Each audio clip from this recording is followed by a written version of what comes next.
Blitz Trend Sniper version 4, episode 1. Install and first setup. By the end of this episode, the sniper will be on your chart and every signal will reach your phone. From install to alerts, 5 minutes is all a first-timer needs. Follow along.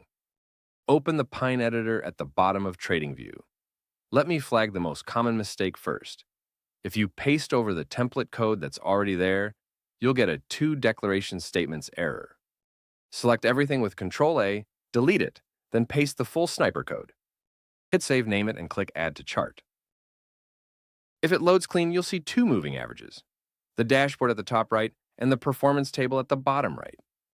Set the time frame to 15 minutes. Every validation number for this indicator comes from the 15-minute chart. Bitcoin Perpetual is the recommended symbol. It had the highest win rate in the backtest.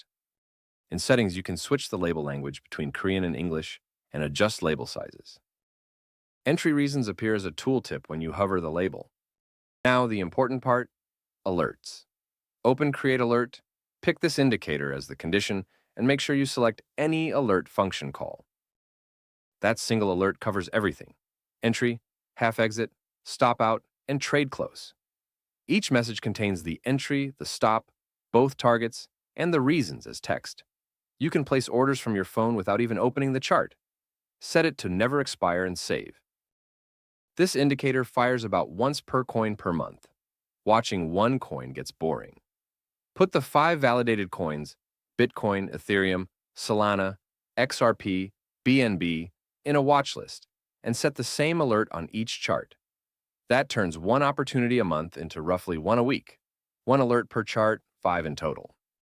One last request. Keep the default settings.